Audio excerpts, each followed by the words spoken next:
Hi everyone, my name is Anna Mandic and I am your chair for today's session of Change Tactics, what to try when you've always done stops working with April Mills. April Mills is an engineer by training and change agent by passion, a Navy nuclear engineer, IT transformation leader, and globally recognized author, speaker, and blogger. April is founder of Engine for Change and author of Everyone is a Change Agent, a guide to the change agent essentials, and is writing her second book with the title of today's session. I would like to welcome April on to start the presentation. Once the presentation is finished, we will have questions and answers. Please type all of your questions in the Q&A box to the right of the screen. April, over to you. Thanks so much. Really appreciate you having me here today and excited to share. So let me get this up for you and we'll start sharing the screen.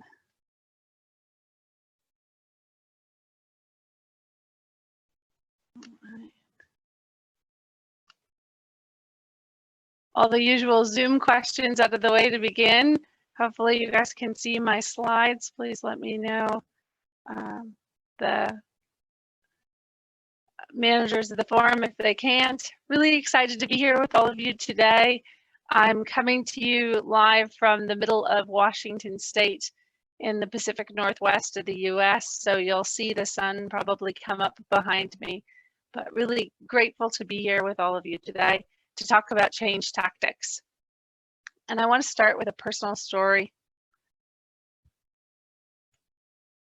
If I can get my slides to go. Yes. Is what I realize is it often takes a crisis to prompt us to change our tactics. You see, in 2016, I went through a major crisis in my family. I had recently received a layoff notice from my new job. And then only a week later, my son, then less than 10 years old, went into the hospital needing emergency brain surgery and 2 weeks of hospitalization. And it was there sitting next to his bed, wondering what was coming next in life, that I decided instead of being swept away by the waves of the crisis, I would do something with that time. And next to his bed, I wrote the first draft of my first book, Everyone is a Change Agent. And that's what's led me to be with you today. That finding amidst the crisis something positive to make a difference for myself and for others. And I hope to share some of that with you today and encourage you that as we go through this crisis, we can change our tactics and achieve what we want. But the thing we have to deal with as we go through any crisis is asking ourselves, is what we've done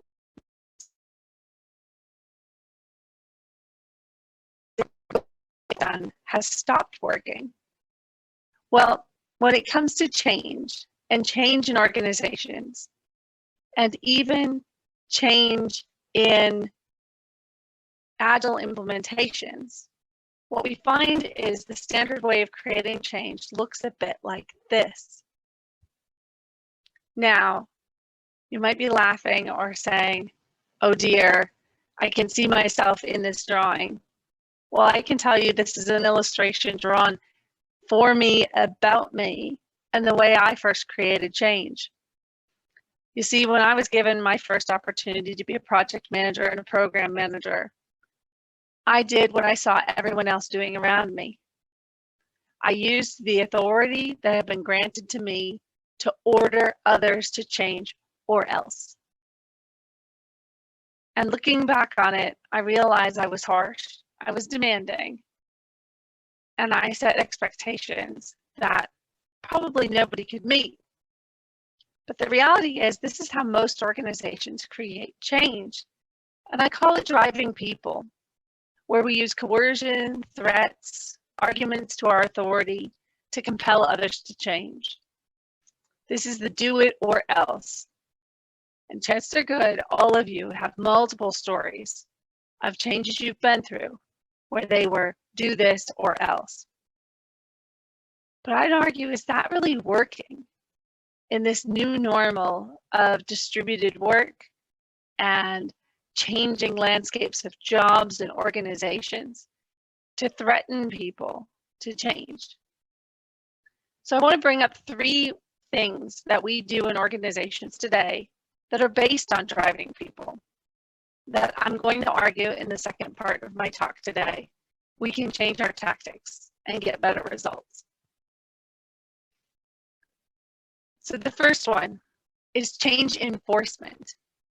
You see, we spend most of our time in our changes thinking about how can we use our presence to compel others to change. This is what we used to do when we were all in the office, or when we would get in airplanes and fly around the world to be present in front of people, to remind them how important it was to change. We used our physical proximity often to ensure that people were doing as we expected, behaving as we wanted, and complying with our plans. And I heard from multiple project managers after the crisis of COVID started and folks went into lockdown and working from home, that their changes were struggling because they couldn't see people and make them change. So if you've struggled with that, chances are good you're dealing with this crisis where change enforcement by driving people is no longer working. The next aspect of driving people to change that I want to talk about is what's an industry word, but I think needs to shift, which is change management. And when I focus on change management, what I mean here is where we use a plan, this written out document of who should do what by when, to convince ourselves that if we can just force compliance with that plan, we will make the change happen. Now, this is an Agile and Lean conference. So you know that best laid plans oftentimes have to adapt and should adapt to the conditions in front of us. And yet where I see Agile implemented in many organizations, I rarely see it implemented, and the practices and the thinking, the Agile beliefs and thinking used when it comes to change management. So you'll find projects which are developed and delivered to production in an Agile way that are then managed into the change in a very linear, do this or else, accept this new product, end of life this old one, or else mentality. And I'd argue that these days, that demand that people comply with your plan is no longer working. And the third aspect of driving people that I think has stopped working is what I call change waterfall. Yes, trying to be a bit provocative here in an Agile and Lean conference. But if you think about it, in most of the changes you're dealing with, when you're trying to implement something, you're waiting until it's shipped, it's pushed to production, it's ready to be the policy before you're letting most folks in on the change. Which means even if we're developing the project iteratively and we're including all of the thinking and the new beliefs that Agile brings with it, we're not in effect reading in or including the others. We're waiting until a big bang moment and then shoving it on them. So we can all do better than that. And we must do better than that if this is our new normal of living in this distributed way. And if this is our new normal of wanting to be agile and lean to serve our organizations today. So, a few things that I think aren't working anymore. So let's talk about what we can do to change tactics. And the first thing I want to ground us on is an alternative to this status quo of driving people, this using coercion and threats to compel others to change. This is the image for that alternative, where rather than standing behind people and forcing them forward, You're actually leading from the front and helping others join you in the change. And I call this driving change. Again, where we're choosing the change for ourselves and clearing the obstacles for others to choose it too.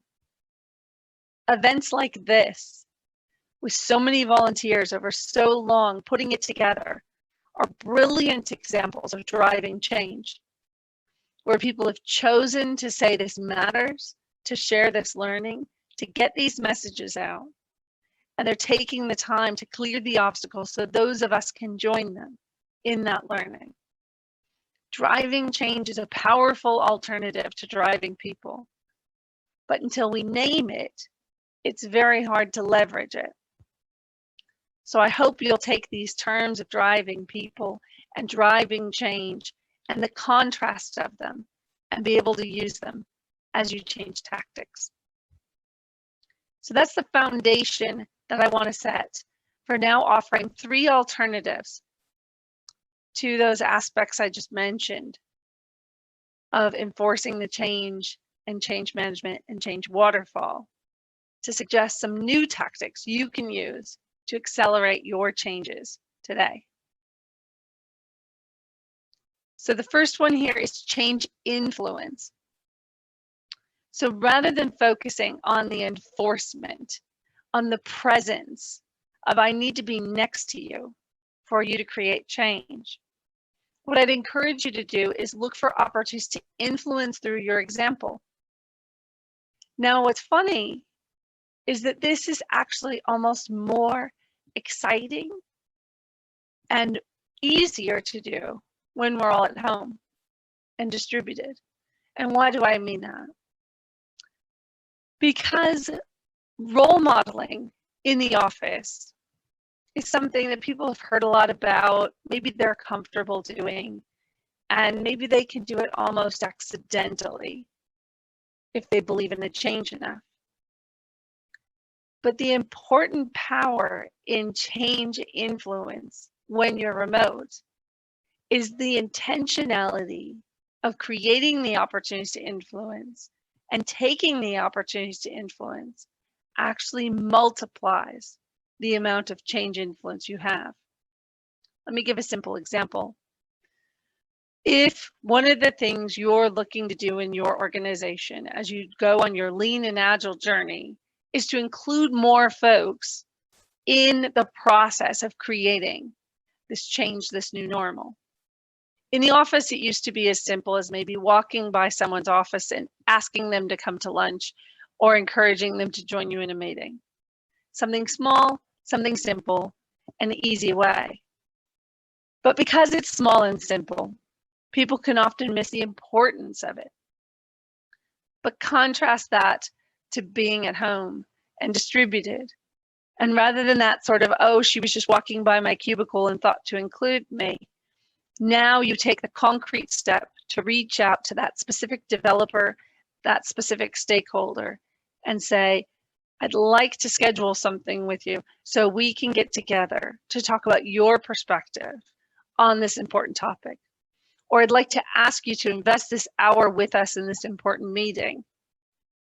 The weight of the ask for their time, now that we're all distributed, actually amplifies that honor you're giving them. And it helps them feel your influence in saying, this is a collaborative space and I want you part of it. So I really highly encourage you to leverage your change influence to set that example of whatever the goal is you're looking for.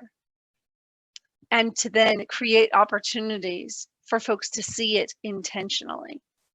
You'll find a huge multiple in your ability to influence your change.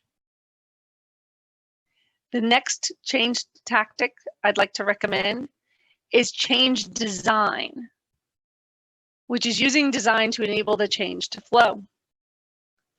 You see, when we were all using change management of I'll just create a plan and force people through it, you found a lot of artifacts of the old way of creating change still present in many organizations. Those things included training on new software releases and lots and lots and lots of meetings to explain the change to people. Now that we're remote, now that we're distributed, we have an opportunity to let go of those artifacts of the old way of creating change and instead challenge ourselves to design ease of use and effectiveness into the changes we're implementing. Think of it this way. Perhaps when you started your career, if a new software package was rolled out or a new policy was implemented at work, you would have to go to a specific training session, usually in person, instructor-led, to explain that software package or policy to you. But how many of us would accept if one of the apps we use every day in our lives came with a mandatory training session on how to use the new features of Amazon, of Facebook, of Google? You see, we're more accustomed today in the way we live our lives to do ad hoc, search-based, real-time training. But most corporate changes I see are still based on very difficult designs, which require lots and lots of training. So the challenge here is to design the change in, to make it easy to use, to include your UX friends in helping you design an effective path so the change that you're seeking in people is as easy as possible for them to adapt, as intuitive as possible for them to understand, so that you don't need all of the old trappings of change management, of what we used to call training, communication, and marketing for your change, because you've designed a compelling solution that is intuitive, that people are passionate about using. If you're looking for more ideas in this space, I'd encourage you to read Don Norman's classic book, The Design of Everyday Things, where he challenges folks to see how small but significant decisions a designer makes influences ease of use. We can all do better in this space, and I encourage you to change design. And the third point I want to bring up today as a change tactic available to you is change agility. And what I mean by this, in contrasting it with change waterfall, is don't wait to do your change efforts at the end of your policy development, at the end of your software development, but instead build in through the things which Agile calls for, those frequent customer interactions. Don't just get the functionality right. Help to investigate how easy will it be for you to build this into the way you work, and uncover some of those change obstacles while you're building the solution. Too often today, I see the interactions that Agile requires with the customer, but they're all on the functionality and not at all on the usability and the implementation in the system. So this is a lot of early value you can pull into your project if only you'll change from change waterfall to change agility. So we've talked today. I hope I've encouraged you to change your tactics, because these are important things you can do and try when what you've always done has stopped working. And just to recap, these ride on a foundation of driving change, choosing a change for yourself, and clearing obstacles for others to choose it too, over driving people, using coercion and threats to compel others to change. And the three simple change tactics we talked about today are: choose change influence, leading by example, creating opportunities for folks to join you; over change enforcement, which is being present to check and make sure and force the way forward; choosing change design, building ease of use, building flow, building intuitive understanding into your products and systems, instead of change enforcement, which is the training, the communications, the compelling in others, and the change management of that, assuming your plan and your tasks will compel others to change. And the third, change agility, thinking about your change in the implementation up front and each iteration, instead of doing the iterations only to wait to do a big bang on the change implementation once you're complete. And I want to lead by example and show you how I'm changing my tactics to compel a different future forward for all change agents worldwide. So the first thing is, I'm investing all of my proceeds from everyone's a change agent into helping lead the change forward and drive change worldwide by making this retreat center for families with children with special needs called Gully Crest Homestead.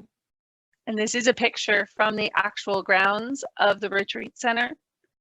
And I'm really excited for this special project and really grateful to all those who choose to purchase a copy of Everyone's a Change Agent, because all of my proceeds go directly to making this positive place happen. And second, to accelerate the rate of positive change around the world, I offer the book for free to any nonprofit. All you have to do is send me an email and subject help so I can find it in my email, which is nonprofit book offer. But if you get the subject wrong, I'll still give you the PDF. Just send me what's the nonprofit, a link to the organization, and I'll send you back a licensed PDF you can use in that nonprofit to do your best work out in the world today. Because we all need that extra bit of grace and support as we try to drive change. So hopefully I've encouraged you to change your tactics. And if you'd like to stay informed on the process for writing this second book, Change Tactics, you can pre-order here at publishizer.com/change tactics and follow there with updates on the process for publishing in these challenging times. And I really hope you'll stay in touch, and I'm looking forward to any questions you'll have so that we can move forward together. Thank you, April. So we do have a few questions. For start, there was a little bit issues with the sound, but then, and thank you, Susan, also for bringing that question. Darren provided a nice tip for everyone about Zoom access, and this is the first session for all of us, so we are trying and finding out the best ways to work. So I hope the sound worked throughout the session. And questions we received is, first question is from Chiara. Can you tell us about an example of where you switched from driving change to some of these other techniques? What was different? Yeah, so one great example that we've done that I love to talk about and I feature in the book is actually in our community here in Washington. A few friends and I built an accessible playground for special needs children. And in order to do that, we used all of the techniques of the Change Agent Essentials and driving change.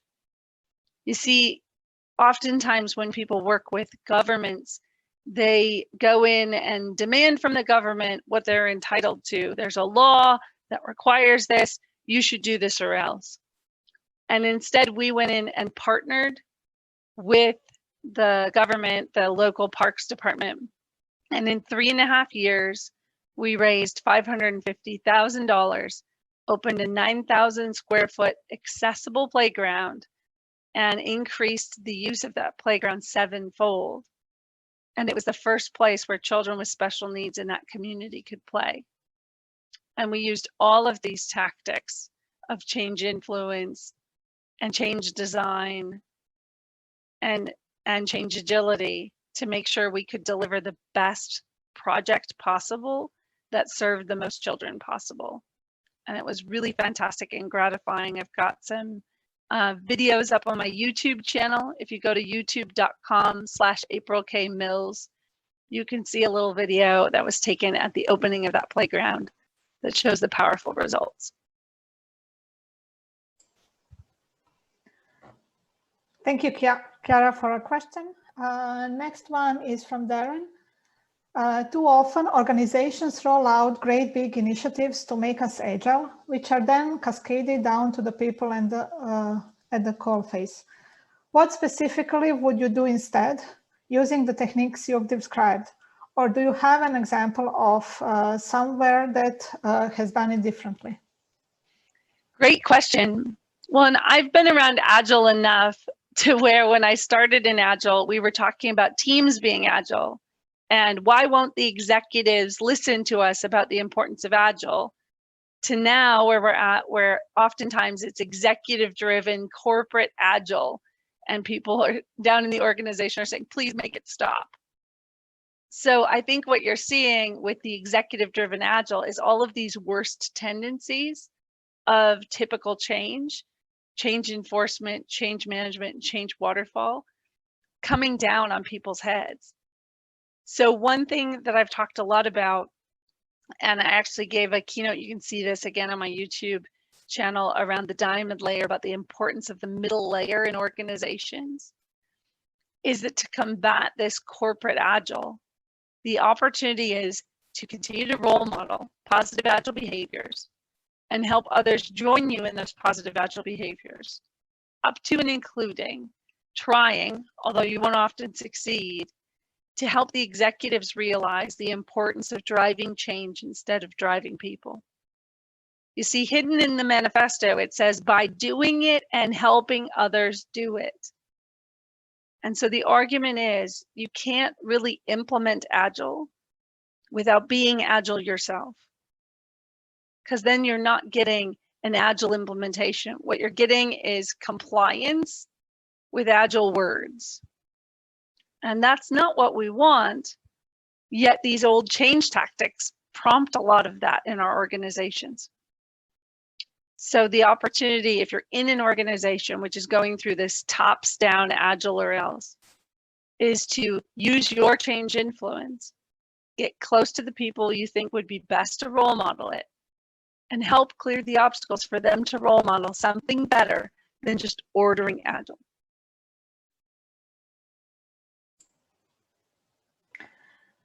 Thank you, April.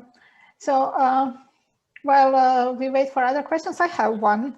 So you mentioned that there are these techniques that we can use, and one of the I liked is changing influence, because this is something I can try out immediately today. So can you give us some simple tactics that maybe we can try today or tomorrow when we get back to our teams and our office? And what can we try?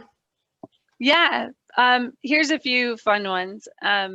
So one of the simple ones I love to use is to change your meetings. If you've been struggling to get folks to attend your meetings, to actually send them out, moving it from mandatory, which is often what systems default to. It says like, you are a mandatory attendee at my meeting.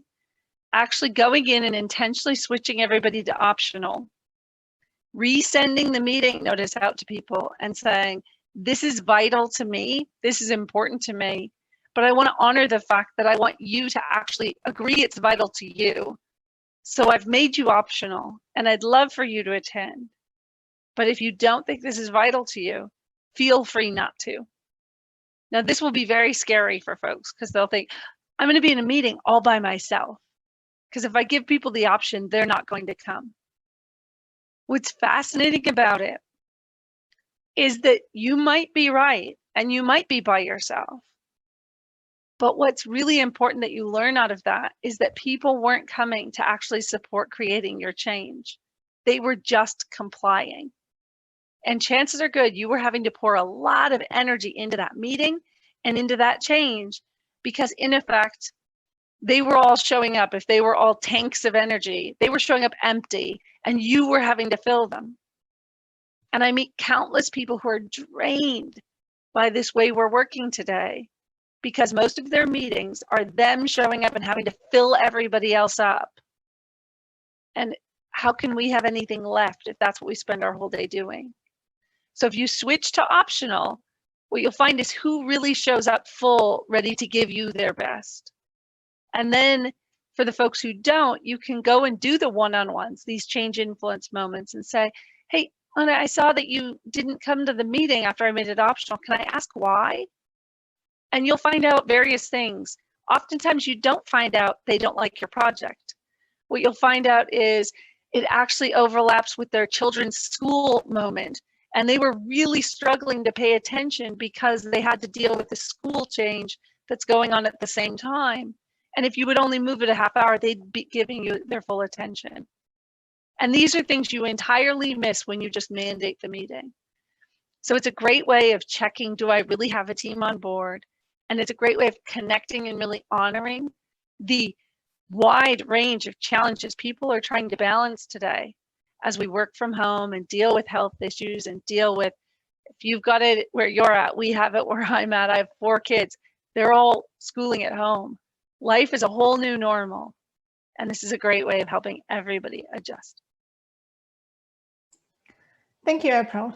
I'm actually next week starting a new team and working agreement, and I think I will try this advice. So thank you. Awesome. Next question is from Ian. First off, I hope your son is better now.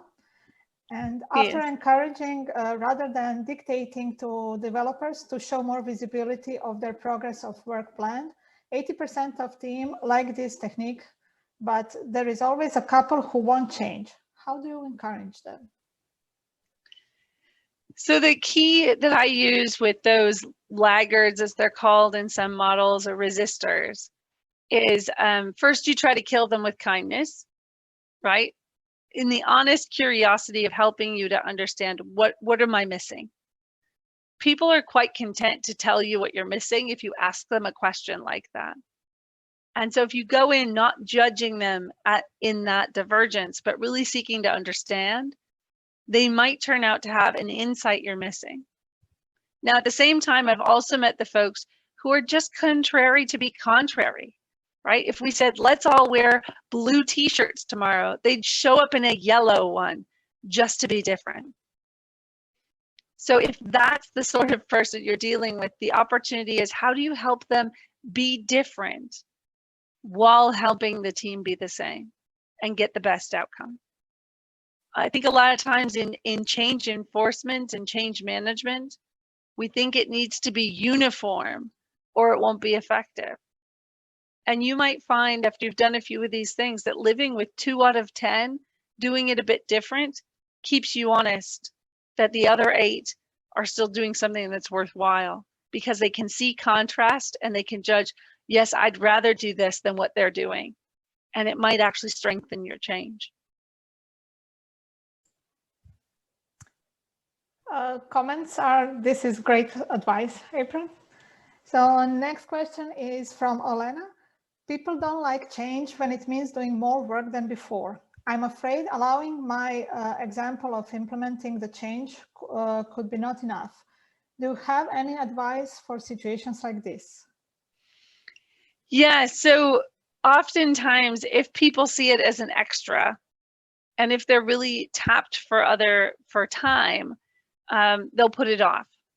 So that's where change agility really comes in, is when we bundle everything into this big change, it's easy to put off big things because we think I just can't fit it anywhere. But if you build in these small opportunities, let's say you want to talk about a new way of working, rather than scheduling a 2-day big Zoom call to get everybody on board, can you build in 10 minutes to every staff meeting over the course of 3 months?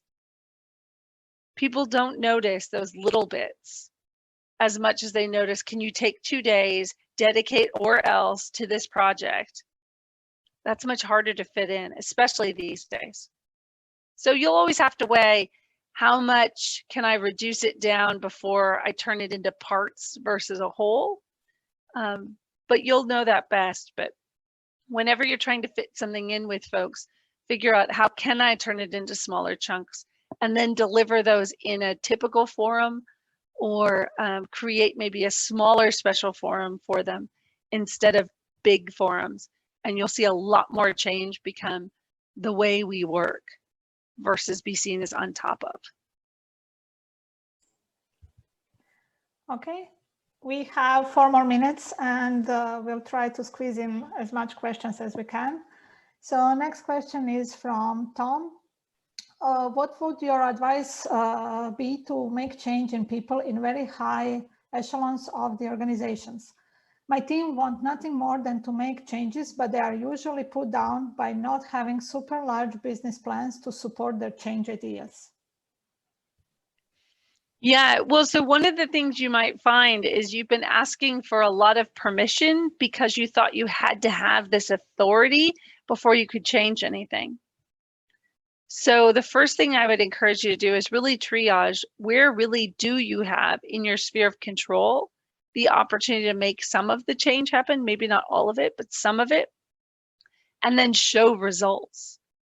Because oftentimes that can help you get senior leaders on board. So again, it's always helpful to shrink the change down till it's manageable so you can get it moving. And I've done this with folks who say wanted to use visual displays for their information, right? A Kanban board. They wanted to include it where my team will go and use a Kanban board. And I've seen them start that change with every Agile team in our department should use a Kanban board. And I go to them and say, okay, where's yours? And they go, well, we don't have it yet because they haven't approved the policy. It's like, start with you, show the benefits, and then encourage other teams to take it on too, and clear the obstacles to make it easy for them to use a Kanban board. I have seen so many people pour years into getting, and I'll just use this example, years into getting a policy like we shall all use Kanban boards started, only to find out that when it was issued, even that team didn't do it. So don't waste your time on the big policy. Start with your team, role model it, encourage your fellow teams to do it, and they'll get the benefit. But jumping up to making everybody do it usually actually destroys really good changes. So now if somebody at a senior level is actually prohibiting you from doing something, then you need to start building a relationship to understand what are they seeing that you're missing, and asking them that question. People always love to share their perspective is really helpful. Because if you say, I see a clear path to value by doing this, but I'm getting the indication you see something else, help me understand. And honestly be curious, not just looking for a way to go, well, see, I got you there, because if you can honestly be curious and hold some space for that, you'll get a lot further. And we have one more question that nicely ties into this. Have you found it easier to encourage experienced team members to change versus less experienced team members? From Andrew. Actually, it depends. Some folks just show up naturally curious, willing to try new things. I had somebody in a class once joke that, how often did your mother change where the couch was in your house? And he used that as an indicator of how easy people were to adopt to change, right? Those little bits in our lives of changes. Some folks say, my mother's couch has been in the same place for 30 years. They maybe struggle more with change than others of us. I know my mother always loved to redecorate, but we didn't have the money to redecorate, so she just moved the couch a lot. And I attribute that in kindness to her as why I'm adaptable to change. But so I think it depends. And the important part is that everybody has the capacity for change. Many of us have grown up, gotten a degree, chosen a job, gotten married, had children. These are much bigger changes to build into our lives than whether or not we do a daily stand-up Tuesdays and Thursdays or Mondays and Wednesdays. So let's not assume people are going to struggle. Let's help them do their best and clear those obstacles. Thank you, April. It was an awesome session. And thank you all for sending your questions in. And stay in touch, reach out. Thank you.